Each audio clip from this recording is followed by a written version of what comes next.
Lee, we're going to get started in a couple of minutes. Andrew should be here shortly, and we're going to talk about essays on demand. And I just wanted to really quickly, before Andrew shows up, just put your mind at ease a little bit. I actually remembered just the other day, last week, that I started homeschooling middle school and high school on 9/11. And I know that you may feel like this is an emergency you cannot cope with, or feel like you are forced into this against your will. You may be afraid of high school or whatever, but this class is going to help you to at least take this one piece of middle school and high school and give you some confidence in. So we're going to be talking about the essay on demand today, and Andrew will show up in just a moment here. And we do have a little bit of a handout because there's a couple of links that we wanted to share with you, and you can download that. The handout looks like this. And then we're going to get good information on the essay on demand. I'm really looking forward to chatting with you. So if you could just chime in on chat and say hello, that'd be great. So if you guys could just keep on chatting and maybe you say where you're from. I'm actually from the Seattle area. And so we've been doing this fun social distancing for a long time.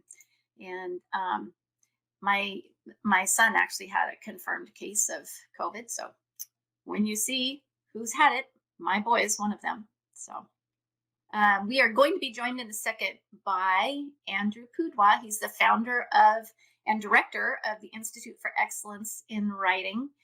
He's the father of 7, the grandfather of 14, and he's also hilarious. So you are really going to enjoy this class. I was telling him when we were doing our run through, I said, my biggest problem with this class is I'm going to have to mute myself because he makes me laugh so much that it would be very distracting if you heard me laugh the whole time. So that's going to be my biggest problem with this one. And if you are worried about the college entrance exams, if you're feeling anxious about having your children write for the essays or writing them yourself, then you should be feeling much more confident by the time we are done. I also wanted to introduce myself if you don't know me, because I know we have many guests that were invited by Andrew. If you don't know me, my name is Lee Binz, and I did actually homeschool my own 2 children. From the time they were in 3rd and 5th grade all the way through high school. They graduated homeschooling high school, and they both got full tuition scholarships to their first choice university. So I'm here to tell you it works, and you can in fact teach your children how to write. And then I wanted to let you know also that I do love IEW products and use them with my own children. And we used the Advanced Communication series, which has been improved now and is now they have their full product on the essay intensive, the high school essay intensive. And they gave me a sample of that about a year ago. And I just loved it. I thought it was fantastic. So anyway, I wanted you to know that, yes, I enjoy working with Andrew Pudewa. Yes, our businesses do business together an awful lot. But also me as a homeschool parent and a teacher of English to my children, I actually used their products, and they really are very, very good. So I know that you'll feel much more confident with that soon, okay? Now let me provide the freebies while we get started. It looks like Andrew's going to join us here any second again. So I'll give you my freebie really quickly, and then we'll see if he can join us. So my free gift is an ebook called High School Subject Test Simply Explained. And the reason I wanted to bring that today is because it includes the SAT subject tests and the AP subject tests. And we're also going to be talking about the regular SAT and the ACT as well. But those included have an essay portion in their test. Yeah, so there's, if Matt doesn't get it on the offer tab, which you should see, even if it's on your phone, you should see the offer tab. But if you don't, you can also type in the tiny URL. You just type it into your browser, tinyurl.com/subject test WP, which stands for white paper. I had a really hard time making a tiny URL because all of the subject test URLs were already used up. So I had trouble making one, so I put white paper at the end. Well, Emily's joining us from Italy, and welcome to everybody joining us.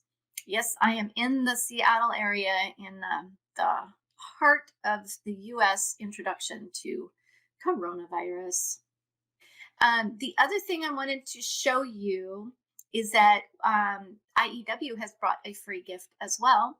And I talked about how I really like the high school essay intensive, and they're giving you actually lesson 1 of the high school essay intensive. And the title of that lesson is General Strategies for Essay Writing, Length and Structure.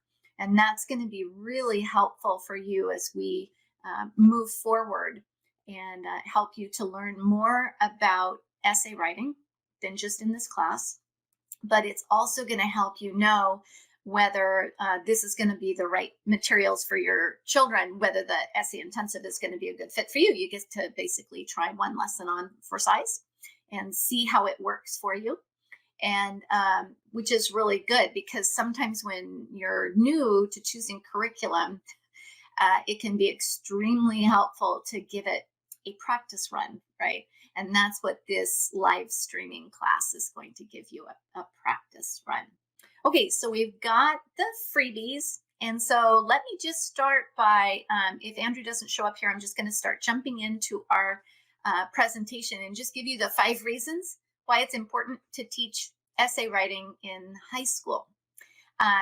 Reason number 1 is because it's really important to communicate in writing. There is another word people use for communicating in writing, and that's called literacy, right? So of all the things we want for our children, literacy, A1. So that's the first reason. The second reason is what we're going to be specifically talking about today, and that's because of the SAT test and the ACT test have an essay portion. So Matt, did you want me to try to make Andrew a presenter? You're making Andrew a presenter. Okay. So the third reason is the AP exams, Advanced Placement AP. And I'm going to be giving you some details about that and some of the changes that we are experiencing currently because of the coronavirus problem and the inability to test at local high schools. So I'm going to give you some information about the AP exam. The fourth reason is because of college papers and college essay tests, because perhaps your child is going to be going to college and they're going to need to write this. I will say, in my own life, this is maybe not the only thing, it's the most notable thing my children actually came back home and said thank you for, right? College freshmen, they come back at Thanksgiving and they said, Mom, I got to say thank you because you taught us how to write a quick essay and I used it, and everybody else in the class was freaking out because it was a pop quiz essay test for an hour and they felt like they were the only ones that took it in stride calmly because of instituting the things that we're going to be talking about today and the information that they learned actually from the IEW materials that I gave them. And reason number 5 is because in our adult life, in our professional life, writing is required. And whether you're texting or emailing or writing documents, at some point in your adult life or your professional job, you are going to be asked to write an essay. Now, we may call it just give me 3 paragraphs or summarize this, or they'll call it many things, but it really is an essay on demand. And so that is why it's so important for us to teach essay writing at home. Okay, so we went through that, and there's one other thing I wanted to talk about. Since we have time, I wanted to let you know this is one of the questions that I get an awful lot. Is the SAT essay optional, and is the ACT essay optional? So this is really interesting. You have to kind of pay close attention, okay, because it's a little confusing. The SAT company says their essay is optional, but colleges may require it. So even though it's optional, it may be required. And the same thing is true with the ACT. The ACT company says that the essay is optional, but that ACT essay may be required by some colleges. And so the answer is really both. The difficulty is when you're taking these tests is usually junior year. I recommend that you take the SAT or ACT twice junior year. And during junior year, you may not even know where your child wants to apply yet. And so here you are, you're making a decision about taking the essay or not taking the essay. And it's, based on whether or not your college is going to require it, and you don't even know. And for that reason, I do recommend that everybody takes the essay portion of the test. If you have a fair essay, hey, at least you met the requirement, and that should be all that you need to do. And if you have a really good essay, then it's going to be a feather in your cap. They don't usually put a whole lot of stock in whether or not the essay is perfect. And sometimes they do like to see that you can write an essay in your own penmanship. So hopefully that will answer that question. And let me just speak for just a couple of minutes about the AP exam changes that I'm seeing, because this free ebook is going to describe the AP changes. So what has happened is that because of the coronavirus outbreak, people aren't able to go to public schools in order to take the AP exam anymore. And the AP exam is only offered in May. And so it was really a hardship for many people. And so in the College Board is the group that puts on that particular test. So what they have done is they've created a way for students, high school students, believe it or not, to take the AP exam from home, whether you use your own laptop, an iPad, or your smartphone. You can take that test at home this year because of the coronavirus outbreak. Okay, hey, all of you folks, gosh, I am so sorry about this. All of the presentation platforms and meetings, Zoom has been having problems. I was kicked off of Adobe Connect a couple days ago, so I think this is maybe just a problem with everybody doing everything online like we are. But Lee, fortunately, was able to do the introduction for her part of the beginning here. That's right. And I appreciate what she said. I was busy with Matt trying to figure out what in the heck should we do. Right. But I'm very happy to be with you. So what I wanted to do is go over some general principles of essay writing, kind of in high speed. I do want it to be as interactive as possible. So I'll ask a few questions and you can all chat in the box in response to those questions. And then if you have questions for me, we'll try to save those for the end. So hopefully that'll work.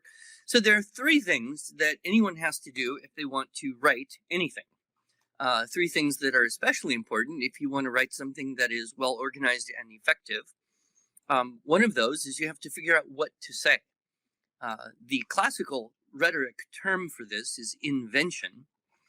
And not long ago, we kind of adjusted our syllabus to switch from the term creative writing to inventive writing.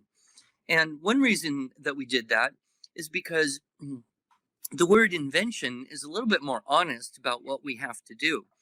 It comes from the Latin verb invenio, which means to find or discover.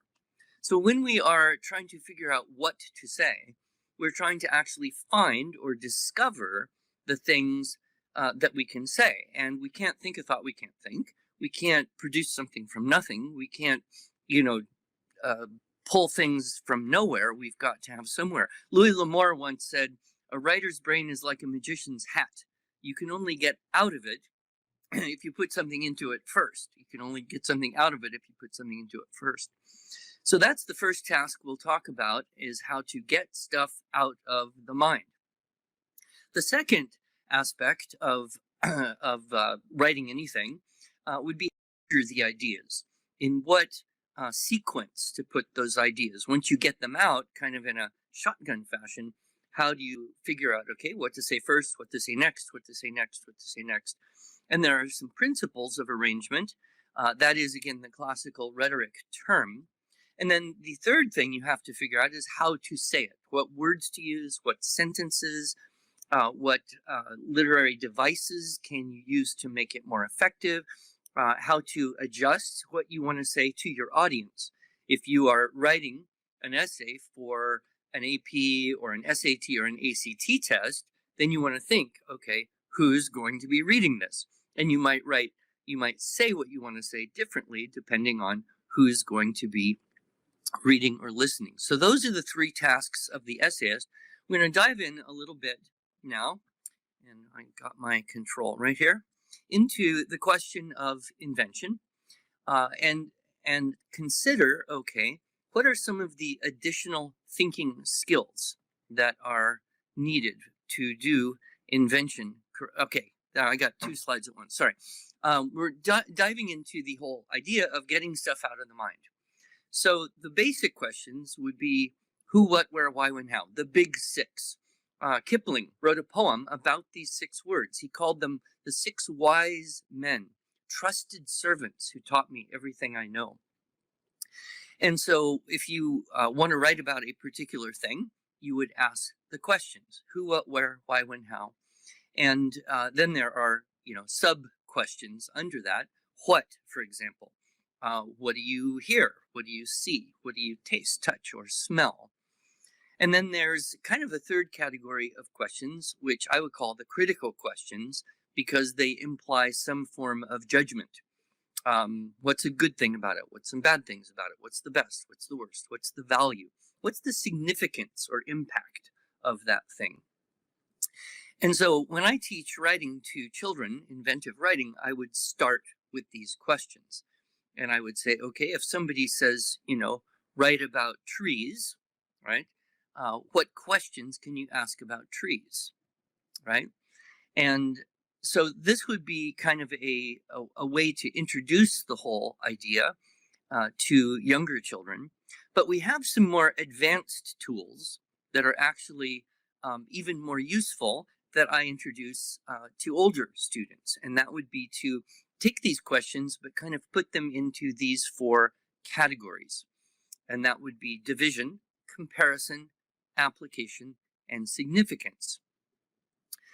Now, these 4 thinking skills, what I might call essential thinking skills, are loosely based on the common topics of Aristotle. So if thinking about thinking like this appeals to you, you could certainly do some research and investigate the common topics of Aristotle. There are many people who've written much about this, and it's a little bit more complex than time allows when I have just one day with high school students. So I have extracted these 4 and tried to make them concrete. So division is the question of what are the elements, the parts of, the topics pertaining to something. Comparison would be, say, what is this thing like or unlike, and why, in what way? Application would be to whom or in what circumstances does this thing have value or meaning? In other words, who cares? And significance would be what is the value, impact, use, and significance. So let's try a little experiment. You see a picture of a tree in the corner. I picked kind of a nice children's drawing of a tree rather than any particular tree so that it would stimulate flexibility in thinking. But if those of you who can actually hear me, which I hope there are some of you out there, help me out here and let's try to answer this question. What are some of the elements, things about, parts of, or topics pertaining to trees? So what are some things about trees? Good. Trunks, limbs, leaves, roots. Okay. Bark. Okay. Shade. They grow. Dirt. Support system. Different colors. Fruit. Life of trees. Good. Very nice. Branches. Oxygen. Photosynthesis. Now you're getting there. Wonderful. All right. Excellent. Okay, so now we would kind of take as many of those words as we could and throw them on a whiteboard as being the possible topics pertaining to trees. Okay, let's shift now and ask the next question. What are trees like? What are trees similar to, and in what way? A tall tower, similar to people. Okay, good. They grow. Similar to lungs. Oh, I like that one. Very nice. Trees are similar to children. Maybe you could say why they are similar to children. I saw arms praising God. Beautiful. Giants. Experience through life. Wonderful. They grow. Okay. Stability. It's like an umbrella. Good. There's a good comparison. What's really interesting about the thinking skill of comparison is that you can really compare any two things. For example, in what way is a cell phone like the sky?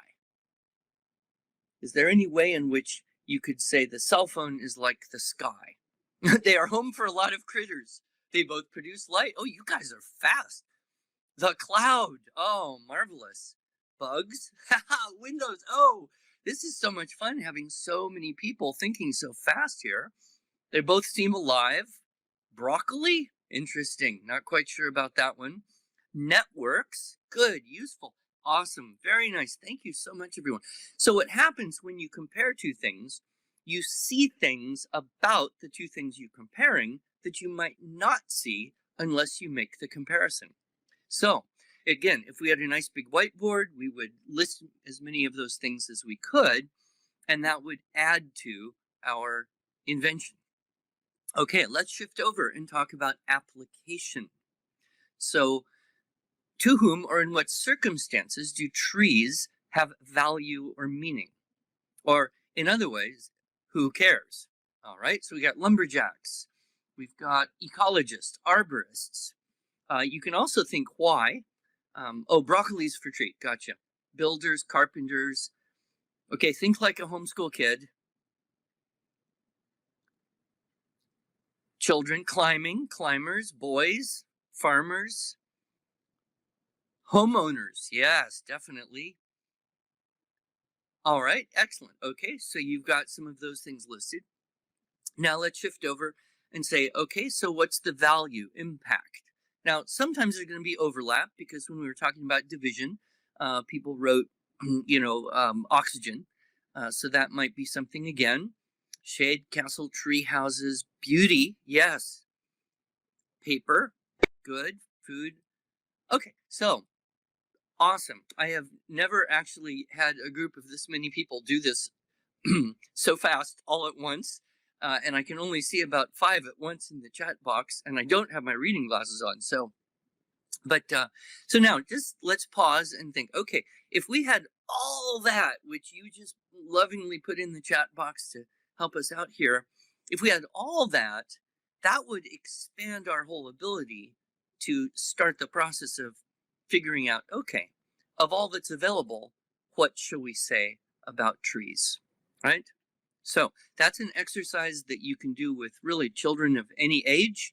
It is particularly useful about high school. And of course, if you can do it about something like trees, you probably could do it about something else, like viruses, or maybe inflation, or an event in history, or in answer to a question or an issue that you would have to address in, say, an essay that you were forced to write.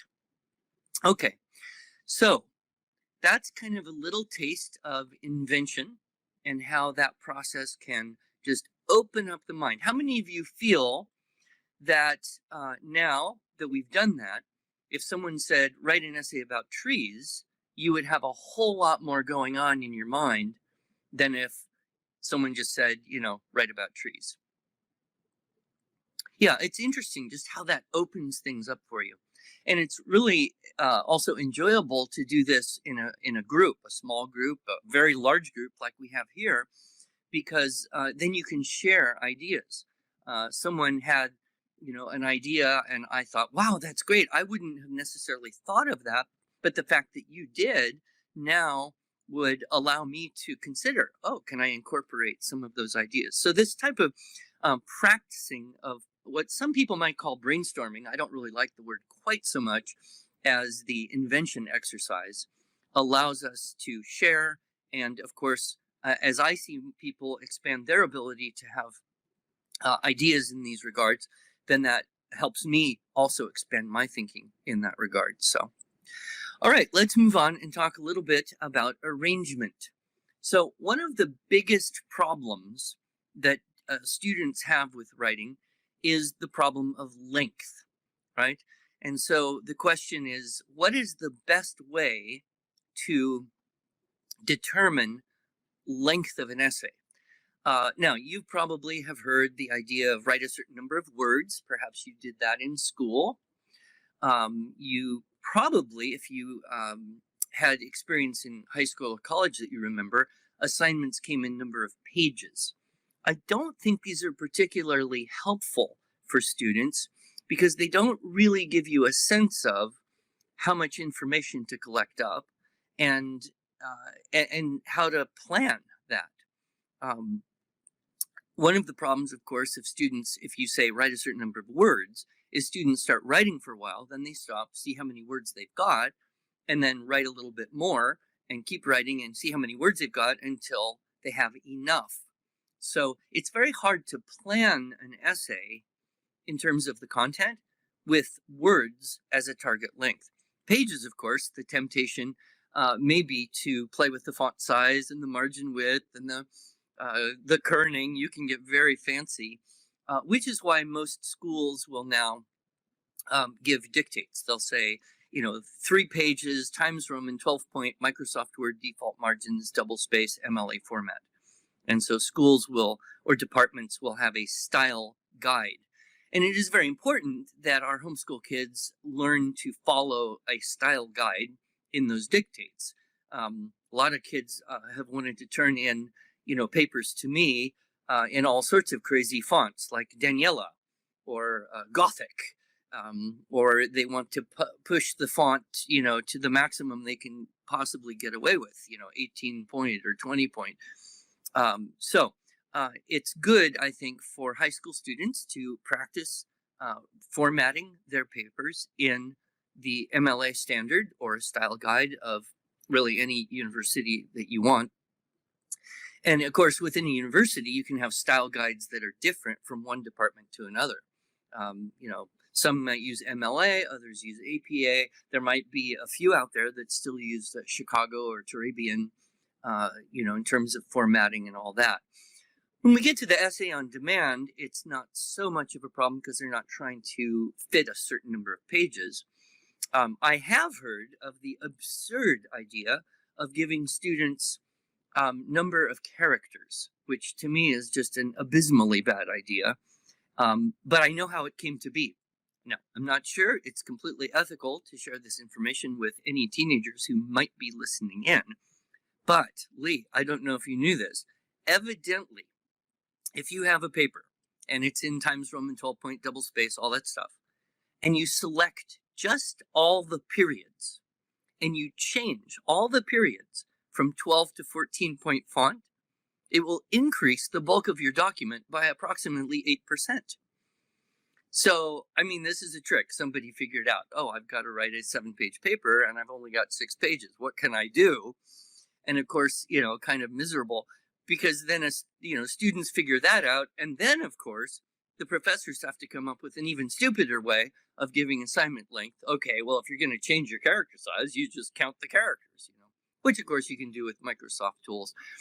With what we're going to talk about in a little bit, essays on demand, typical of the AP, SAT, ACT, it's going to be a number of minutes. And that is a little bit harder to plan because you kind of have to know how much can I write in a certain number of minutes. That's a tricky thing to figure out. but you can figure it out, and it's a very helpful thing to know when you go in to take one of those tests. I recommend that we give students, at least most of the time, assignments in terms of number of paragraphs. Because when you know the number of paragraphs, you immediately know how many topics or how many divisions. So if I say to you, write about trees, and you say how long, and I say one paragraph, then you just pick one thing off that initial list of division and you write about that one thing about trees. And if I said 2 paragraphs, you could write about 2 of those things. And if I said 3 paragraphs, you could write about 3 of those things, and then you could explore those with additional questions. Once you get into 4 or more paragraphs, you generally are looking for the introductory and concluding paragraphs. So 4 is an awkward one because intro, 2 topics, conclusion, that's a little hard. 5 is the traditional kind of basic essay that many of us remember, where you'd have 3 topics plus an intro and a conclusion. And then if you need something a little bit longer, you can go into 4 topics with an introduction and a conclusion. And you can even get beyond 6 or 7 paragraphs, but I don't have a chart for that because that's kind of a special type of how do you put that together. You go into expanding your topics or even doing 2 essays and putting those 2 essays together.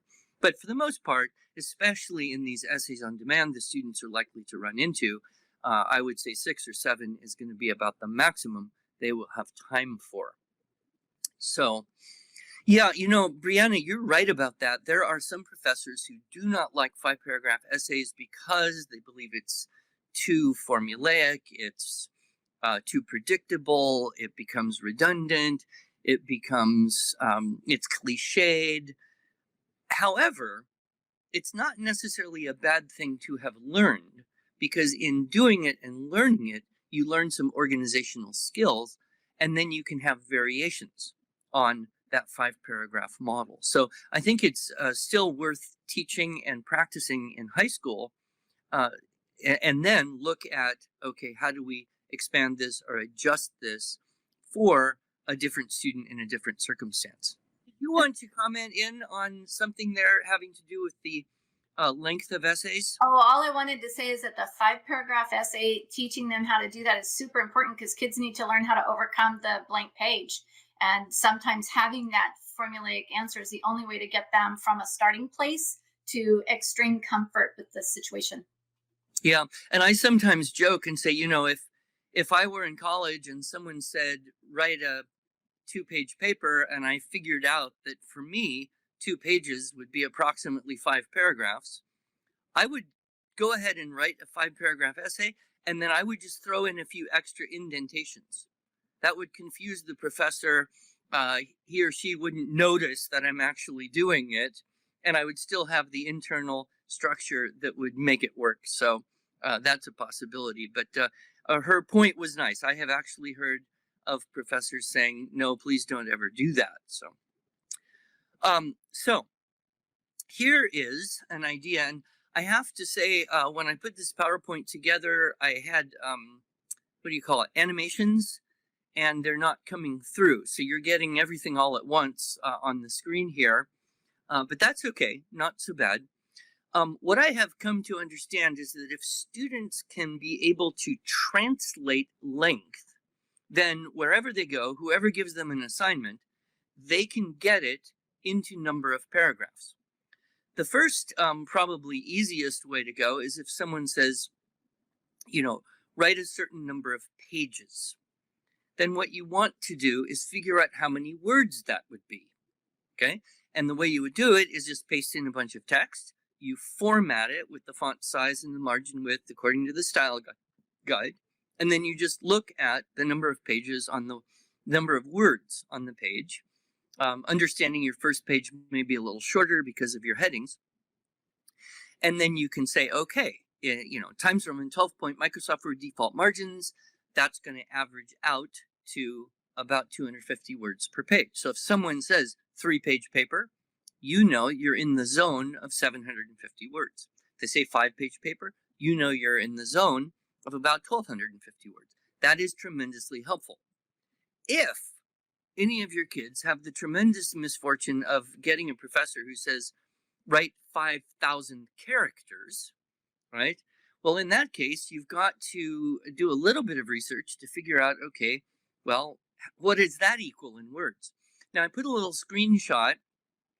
This was an article that I wrote, and I went to the readability statistics, which is part of the Microsoft Word tools. After you run a spell checker and you're done with that, it'll give you these readability statistics. This is very handy for students to kind of look at what they've written and see, okay, how many words did I write? So my particular article was 1,015 words, and that was 5,000 characters. So if I had an assignment from a college teacher who said, write a 5,000 character paper, I could just look at that and go, okay, what I need, what I've got here is 1,000 words. That's my target. Then the next thing would be to translate. Okay, so getting characters to words. The other thing you might have to do is get minutes to words. So if you know that you're going to go in and take the ACT test and write the essay, and you know that they are giving you 40 minutes to write this essay, then you would say, okay, I'm going to have a few minutes to plan, a few minutes to proofread. So I've probably got 32 to 35 minutes in there. How many words can I physically put on paper in 35 minutes? And if you can kind of get your experiment going to see how fast you write. Now, obviously, sometimes you're going to have to stop and think a bit about what you're going to write next. So you're likely to come up with fewer words than you expect, as opposed to something where you really know what you're saying and you just keep going nonstop. But it would be very good for the students to do a little bit of experiment. And I always say you're going to want to pace yourself so that you can plan a structure and you'll have time to pretty much complete that structure. Then, of course, once you know number of words, then you can figure out number of words to number of paragraphs. And that's a personal average. If you look at my readability statistics for this article I wrote, you would note that I had 9 paragraphs for 1,000 words. So I'm averaging about 110 words per paragraph. I have checked other articles I've written, and I generally write slightly longer paragraphs, around 120, 130 words, but I know my average. If I know my average, then I can plan accordingly. How many paragraphs can I accomplish in that number of minutes, or that number of characters, or that number of pages? Then, once you have the number of paragraphs, then you can go back to this very handy chart and say, okay, if I need 6 paragraphs, I'm going to think 4 topics plus intro plus conclusion. I'm going to have 4 things about trees I can discuss, or 4 things about the inflation, the principles of inflation, or 4 things about the influenza epidemic of, when was it, 1918 or something. So I don't know why that's on my mind. So this is extremely helpful. Let's see. Okay, so you said one son could write 500 words in 45 minutes, and your other son could write 1,000 words in that same amount of time. So you see why that's so important for planning purposes. So that's they probably both got excellent scores on the essay too, with the help of the IEW stuff. They both got the perfect score on the essay. So length matters, but individual variation is fine too. Yes. And I always say, don't feel bad. Some people write faster, some people write not as fast. That's not, that's just who you are. Some people write short paragraphs, some people write longer paragraphs. I could have a room full of 25 high school kids, all, 14 to 18 years old, give them the exact same outline and the exact same assignment, right? And I would have a range probably from 60 words on the low end to 160 words on the high end. And that's just personality, Some kids are like, here's the facts, this is all you need to know, let's get on with life kind of person. And other people are, well, let's just tell everything about everything because everything is so interesting kind of person. And of course, the more you know something, the more you can tell about it. But Anyway, if I could send high school students to college with one thing, this chart or this method right here of translating pages or characters or minutes into number of words and number of words into paragraphs, and then choosing a model to fit that length, I think that's the most helpful thing. All right. Elocution. So now this is how to say what you want to say. And of course, the very first principle of rhetoric is consider your audience. Who are you writing for? I write things for kids to read. I write things for homeschool moms to read. I write things for school teachers to read. And you can imagine that as I'm thinking about my audience, I would use different vocabulary, different tone. You want that vocabulary to be appropriate to an audience. Now, if you're writing for an English teacher, it's perfectly okay to try and use your top level vocabulary. You do have to, however, be sure that you do not use words incorrectly. English teachers like vocabulary, and they appreciate it when homeschool students have an above average vocabulary, but they really don't like it when students use words incorrectly, and then it's just awkward. So the advice for students here is only use a word if you're pretty much certain that you know exactly what it means and you use it correctly. And that's a safe zone there for the kids. Of course, the more words you know, the more thoughts you can think.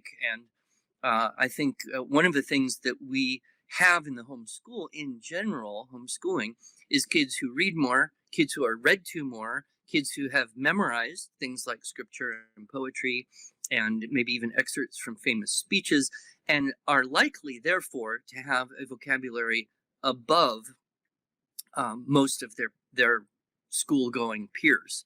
So we come into this with a slight advantage, I would say. In some cases, a very significant advantage, because it's just they just have better stuff going into their brain.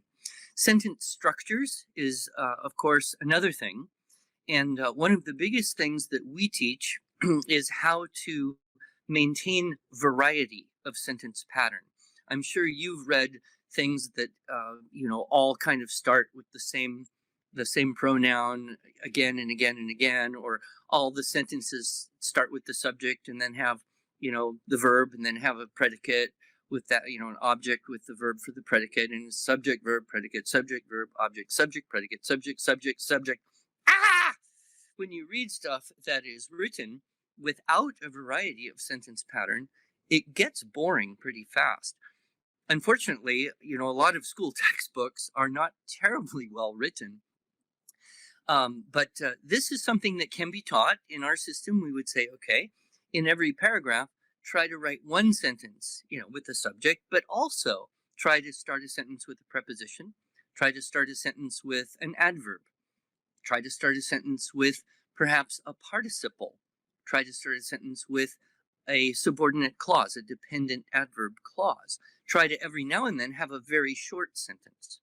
And so that really does supercharge the students when they work on the openers. They get a variety that just makes their whole writing sound so much more refined and literary and sophisticated.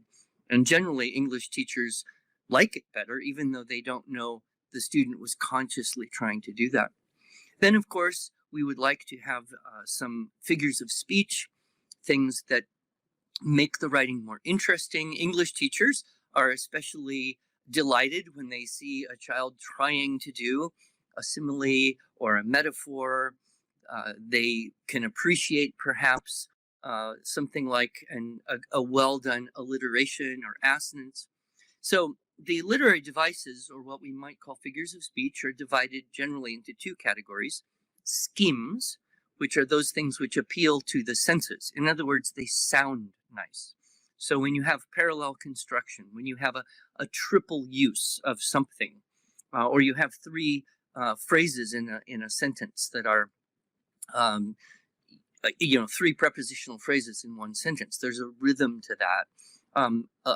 The schemes appeal to the senses, the tropes appeal to the imagination. So as I mentioned, you have metaphor, which is the mother of all tropes, and her little sister simile. And then you also have things like personification, and there's a thing called apostrophe, where you talk to an inanimate object, things like that. These can be studied. There's short books and long books, and there's short websites and really long websites that have some of these. But, the idea is to try to study them, try them out in writing in kind of a playful, fun way, try to recognize them when you are reading and listening to books. And then if you're writing an essay, hopefully there'll be an opportunity to squeeze one or two of these in.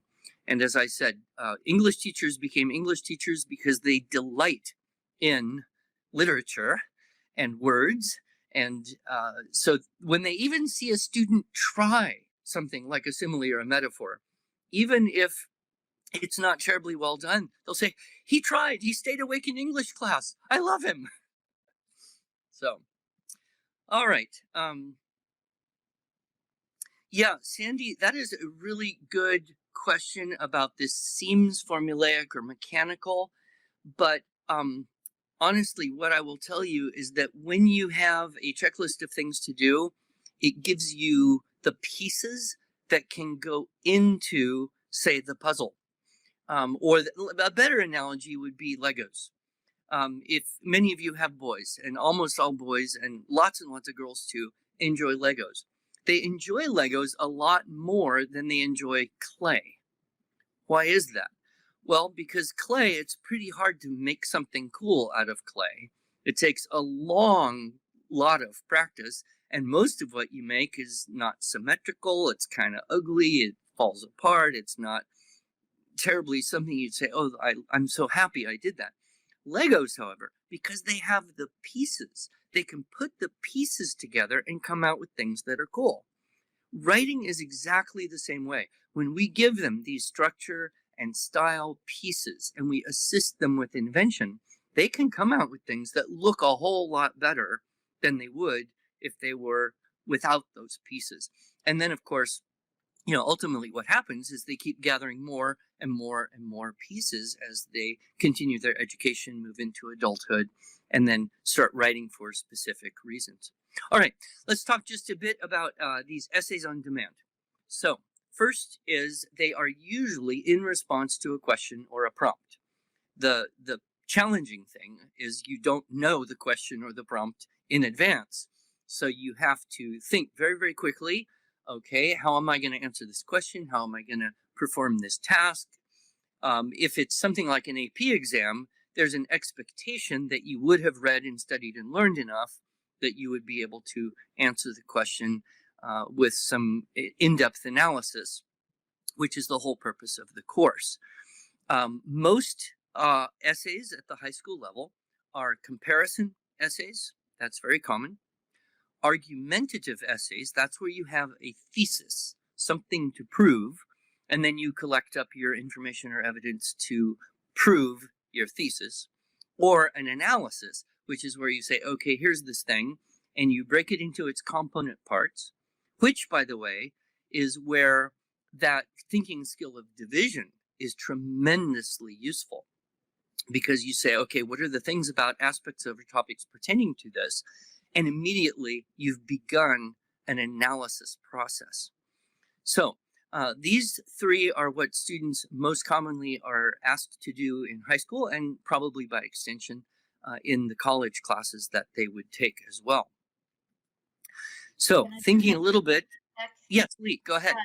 So we've talked about how this is great for the application or the other essays that they're writing for the tests and also in college, but I just wanted to point out those are also the kinds of application essays you may be asked to write when you apply for college and they're asking to see a sample of writing. They're going to be asking for those same exact kinds of essays, so it's going to help you again. Yeah, that's so true. And these days, some of the top schools are not just asking for one essay, they're asking for several essays.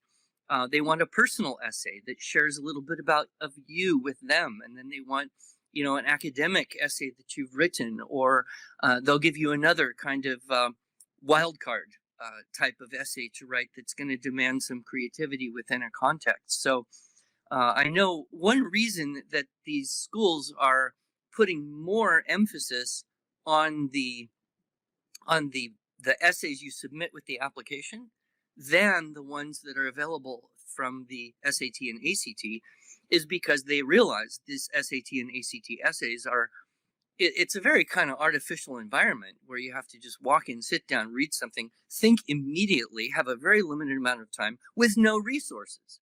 That doesn't resemble anything you really ever do outside of a testing environment. It certainly doesn't resemble what you would do in preparing a paper for a class or in the real world. So yes, the idea of being able to have those different forms and also have some good essays lined up that you've written in the last year or two of high school that you can send in with your college application should they request that. You know. Okay, so AP exam, I don't know a whole lot of people out there doing AP exam, but these are just some example prompts.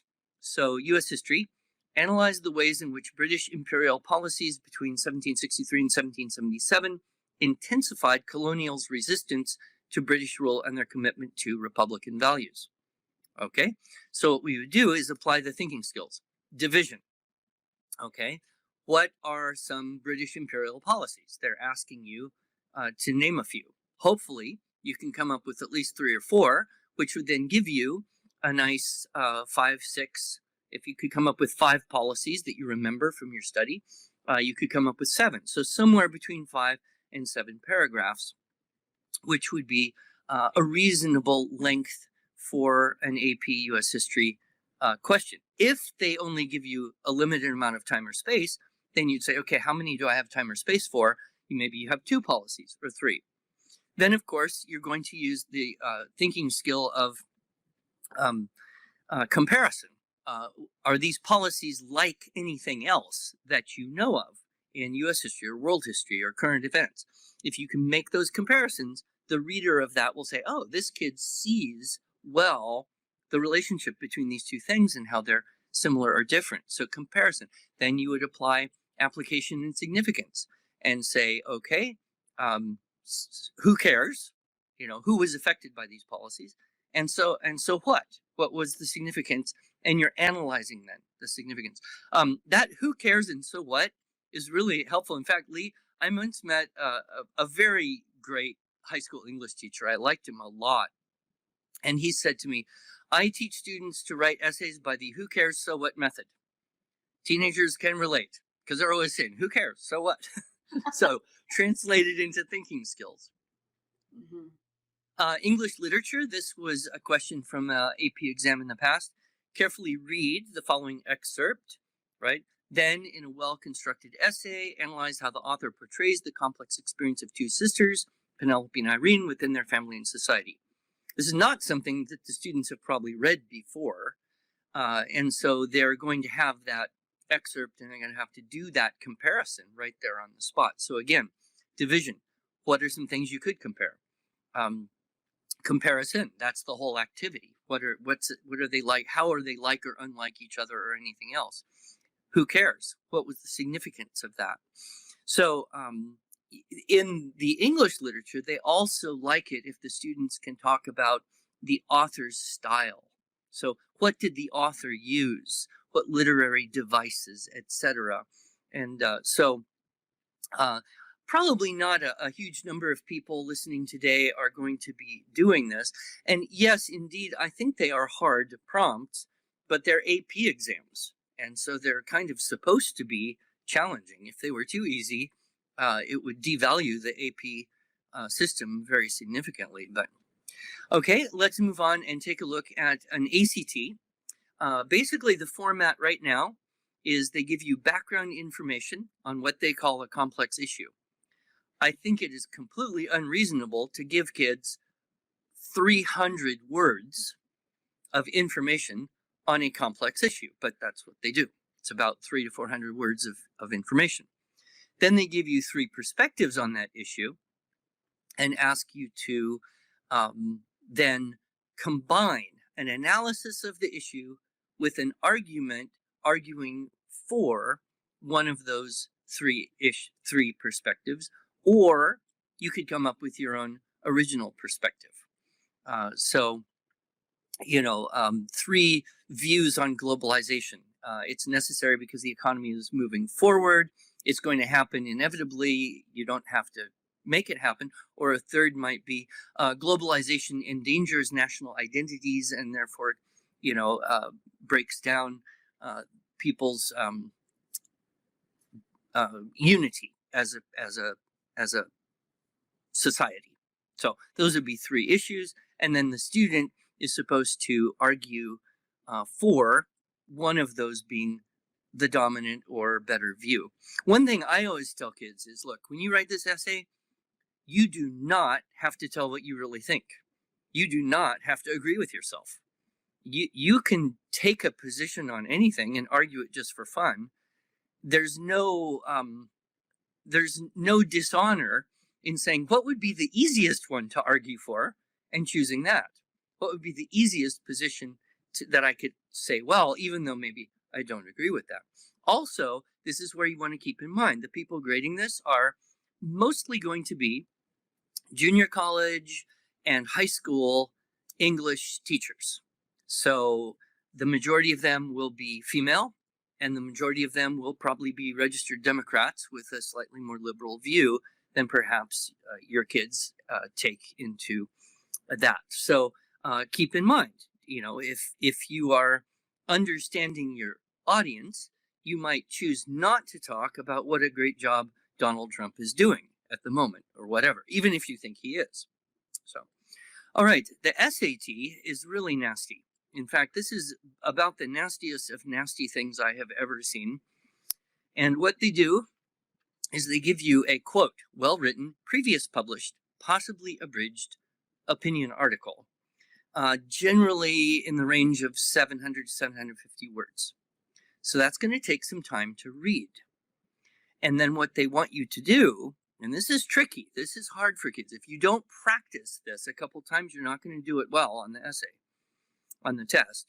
They want you to write an essay explaining how the author uses evidence, reasoning, style, and other persuasive elements to make his or her point. The instructions specifically say, do not say whether you agree or disagree with the author. We don't care. Don't give your opinion. Just analyze how the author stated his or her opinion. Actually, the way they would say that right now is, just tell how the author, singular, stated their, plural, opinion. That's the way it would be written in our new modern striving for gender-neutral language. But the idea is tough for kids. They're not, and so most students, if they don't practice this, what they're going to do is go in and just write a summary of that article, or they're going to go in and write what they think about that article. They don't want either of those things. They want you to write an essay about how someone else wrote an essay. So if I were to write an essay about how to write an essay about how someone else wrote an essay, that would be Inception. Do you remember the movie? The dream within the dream within the dream, and everything gets slower. And yeah, great movie. I agree, Gary. It was one of the best of the decade. So, how much time? I wanted to jump in and just say I did read an article by an author who had her work quoted on the SAT test, and she said she could not have answered the question. Oh, that's hilarious. Yeah. Oh, that's hilarious. Okay, so some tips on how to prepare here. The first one is be familiar with the type of question you may be asked. I mean, this is kind of common sense, but there are many websites that have archived all of the questions for the history AP exam, for the lit AP exam, for the SAT and the ACT over the past several years. And if you can read the archived questions and get a good sense of the type of question you may be asked, you're going to have a head start over the person who just walks in cold and didn't do any research. The second thing I would strongly suggest is that you grab one of those past questions, take a timer, and just make an attempt. Did you know, Lee, the definition of essay? One definition is a short written composition generally expressing ideas, beliefs, or opinions of the writer. However, another definition of essay is an attempt. Literally, kind of interesting, isn't I it? like So, that. Just yeah, give so it a try. you essay an essay is what you do. Yeah. Mhm. But this is not going to be pleasant for a student. But if you've got a student who wants that scholarship, if you've got a student who's trying to get into a competitive, college with a low acceptance rate, and that essay is going to make the difference, well, yeah, no pain, no gain. That's right. Working out isn't fun either, but when you do it, you get tougher. And if you try this out 2 or 3 or 4 times, you really, really will be able to do better on the exam itself. The And SAT currently, and this could change, and Lee, we know there's a lot of change in the wind yeah. because these tests are going online and they're shortening or changing the format and they're going from handwriting to typing probably. But at the moment, the SAT, they give you 50 minutes. So you plan. You want to pace yourself. I always tell the kids, be sure you put a watch on. I don't like watches. I don't wear one. But if I had to go take the test, I'd put on a watch. There might be a clock in the room you can see easily. There might not. They're not going to let you take a phone or anything that you would normally use to time something. So wear a watch and then plan yourself. Okay, the SAT is 50 minutes. You're going to need at least 5 minutes, probably more like 8, to read the article they give you and plan an essay. You want to save 3 to 5 minutes to proofread your essay. That means you have 38 to 42, so 40 minutes to write. If you're going to shoot for 6 paragraphs, you say, okay, 40 divided by 6 is a little less than 7. So I need to look and be sure I'm clicking off at least one paragraph every, 6 or 7 minutes. Now, introduction is probably going to be a little shorter, conclusion probably a little shorter, but you can catch an average and you can pace it. The ACT is shorter. The thing they have you read is shorter, so you won't need as long to read it and plan, but you still need to budget your time. Again, so you're going to have probably 30 to 34 minutes to write. You're going to go with, I don't know, probably 5 paragraphs. You divide that out. Okay, 30 to 34 divided by 5 is 6.5 or so, and just pace yourself. That's probably the most important thing, because what happens is if you start writing the essay and you're not watching the time and you don't get through your topics fully and you don't finish with a good conclusion, you won't score as well because it's just going to seem like it ended abruptly. And the last thing you want is for the proctor to say, time's up, and you're in the middle of a sentence and you have no time to proofread at all. So little advice there.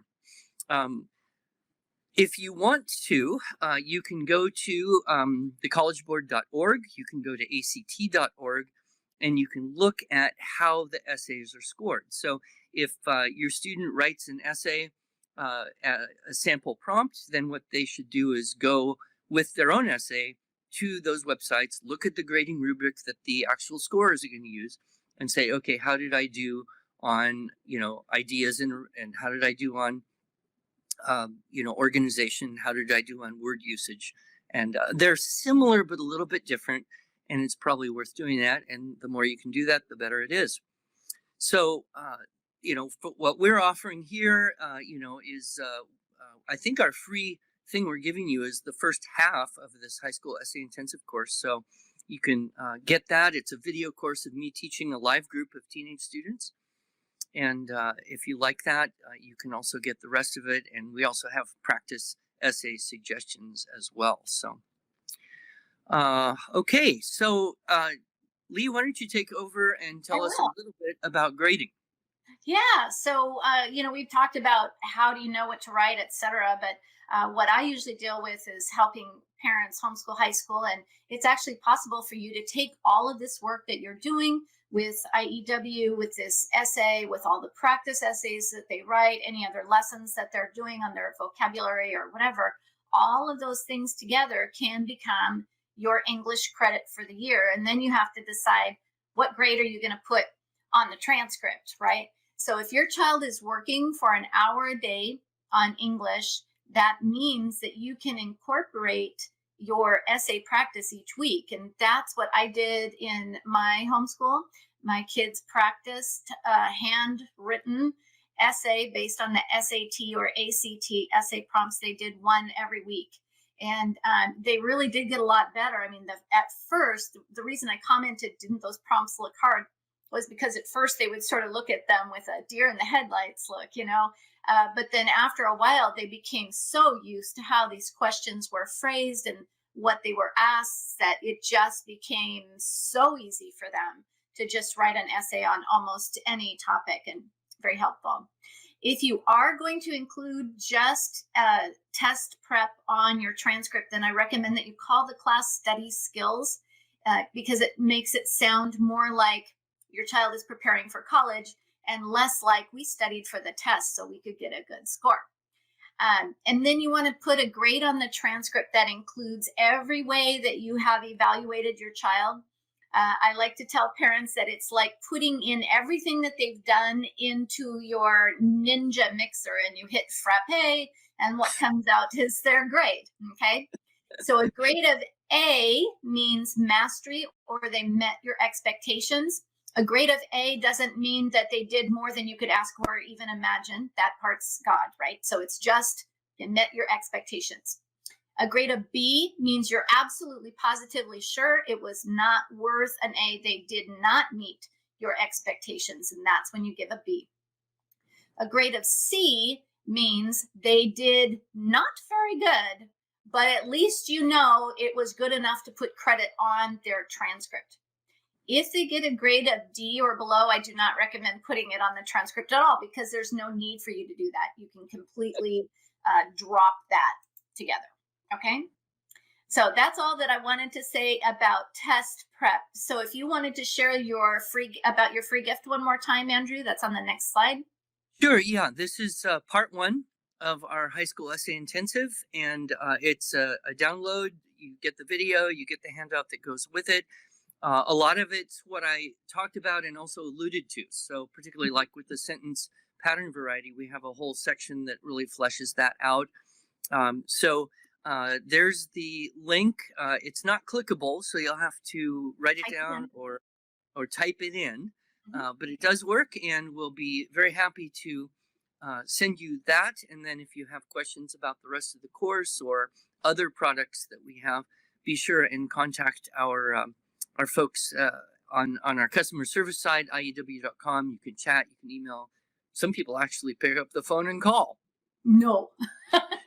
Yeah. So I'll tell you a funny story, Andrew. I can't remember if it was last year or the year before that you sent me the high school essay intensive, and I actually had the flu that year. So I was laying on the couch for, a week, and I watched the whole thing from start to finish, and it was wonderful. I learned so much about it and use it as I'm, helping other parents guide their children and stuff. And I just can't recommend it highly enough. I thought it was really, really excellent. And I think anybody here could benefit from it.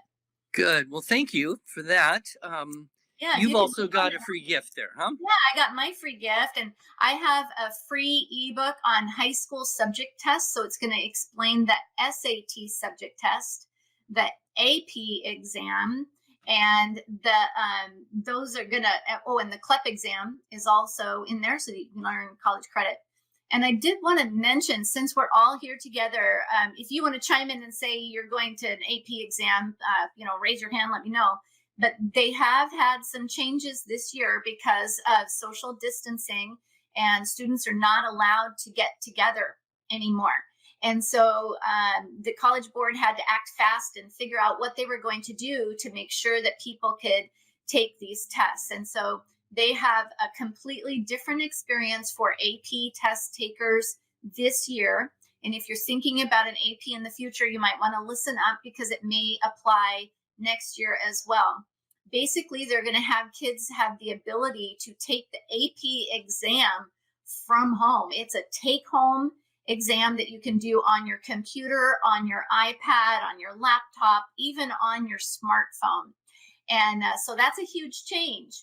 And in order to make that happen, they've reduced it to a very short test. Instead of 3+ hours, it's only 45 minutes long, and it's all free response, which means it's an essay test. Okay. And so what they're going to be doing is giving you some questions, and you have to write for the entire time on that.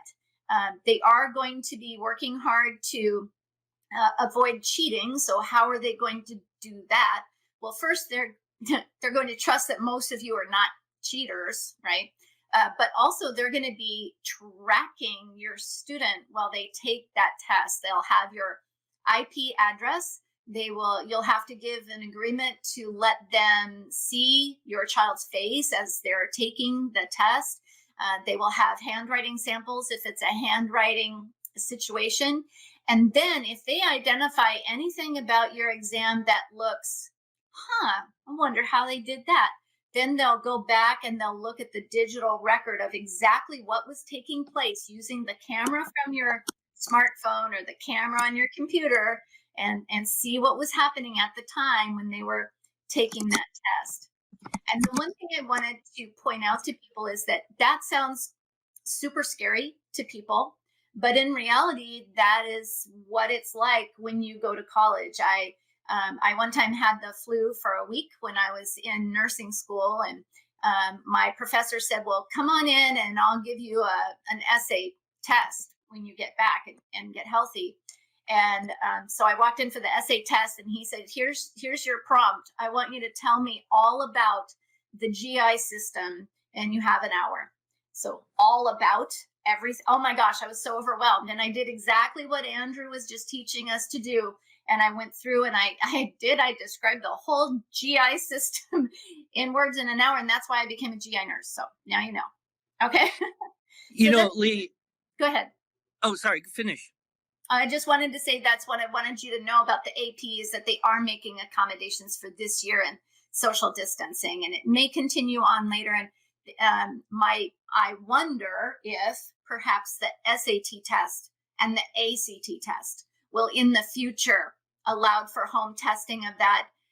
But in exchange, you would have to give them the ability to check to see if your child is cheating. So yeah. It's going to be new territory for everyone. I would like to comment something that someone said up there that flashed by very fast, which is the SAT essays are very often loaded with political intent. And I've done a little research. I'm sure you have too, Lee. I would say that I believe the College Board is no longer just bad. It's actually become evil. It's doing evil in the world. They're rewriting the AP exam. They're twisting history. They're packing these tests with things that, it's part of the PC agenda. And there is an option now, and it's called the CLT exam. The website is CLTexam, all one word, .org. And I know you know about it. But double check. Is it .com? Okay. Might be .com. Let's double check. Yeah. But they are having an alternative of using classic texts for the reading comprehension and grammar and all that. They also do not have an essay portion. However, their test is now being accepted by many reputable schools. Hillsdale, Liberty University, Benedictine, Biola, not just the kind of small liberal arts schools that nobody knows, but some of them, and they're gaining new schools every month. So I would suggest that everyone look into whether the CLT is an option for you, depending on what colleges you may be applying to, instead of the SAT and ACT. Because personally, I think it is time to boycott the College Board the way you would boycott any evil organization. Yeah, and it's very, very difficult for students to score well on it as well. And so that's why I am much more fond of the ACT between the two. The ACT is much more like an Iowa test or a CAT test, or it's just more like a test instead of something else. Okay. Now, one thing about the CLT, they've always been online. And I think that if they can figure out the technology to make it cheat resistant, I think the CLT is going to come on board with this online testing very, very quickly, because it's already an online test. All they have to do is to maintain the integrity by doing it from home instead of with a proctor. Yeah, So it can also. somebody just said, and Lee, do you prefer ACT over SAT? Yes, I do. The only exception is if your child will just blow the SAT out of the water and score much, much higher on that. In that case, it's better to get the high score. And so you definitely want to check and see which test is best for your child. Also with the CLT, currently there's, I think, 220 schools, universities that accept the CLT. I do expect that to go up dramatically this year with the coronavirus because of social distancing. But you still need to kind of check to see whether your test would be acceptable. Yeah, you have to test. You have to check with the school. It's also possible to proctor to be an administrator of the CLT for a small group. So if you have a small group of teenagers in, say, a small homeschool co-op, once it's, you can get out of the house, you can actually sign up and administer that test for your group, I believe. So they're doing good work over there at CLT. Right. So. Right. Good. All right. Well, I think we exceeded the expected time, although the late start. Exceeded expectations. Right. Thank heavens we got the technology to work. God bless Matt for sticking with and being persistent. Right. And of course, if you have questions about IEW or the way we teach writing or any of our materials, please contact us directly. And I'm sure, Lee, you get questions every day you answer. All the time. All the time. And I do have my staff is available on my website right now. So if you have questions as well, then they'll be able to help you, or they'll ask me and we'll get the answer to you. I do apologize again for the technology issues that we had with everybody being at home, everybody using Wi-Fi. So what happened was all of the buttons Andrew needed to push were literally not there for him. So we had to restart the whole thing after starting. So I do apologize. I certainly hope that we're going to be able to get you a good recording. There may be a slight lag in the middle where we had to be offline for a second. And I'm going to try to send you all the slides that we were talking from so that at least you can see that visual for the parts that we do have a good recording from. So is there anything else that you wanted to say before we go, Andrew? No, just as always, Lee, it is such a pleasure to be with you either in person or virtually. I know. And I appreciate the the long friendship and partnership we've had over the years, and we'll have to do it again sometime. Yes, we definitely will. So thank you so much, Andrew, for being here. And I do encourage everybody to continue on doing the good work of homeschooling your students. Continue to purchase from homeschool curriculum providers like IEW, for example, because they are much better at providing for the needs of homeschoolers. School curriculum is generally written for a school teacher who knows the subject and can teach that subject. Homeschool curriculum, like the high school essay intensive, is written for homeschool parents who do not know the material, and it helps you and it helps the student to learn together. And that's why it's important to use homeschool curriculum. All right, have a great day, everybody. And thank you so much, Andrew. And I'm sorry about that mix-up that we had earlier. So take care, everybody. All right. God bless. Take care. Bye-bye.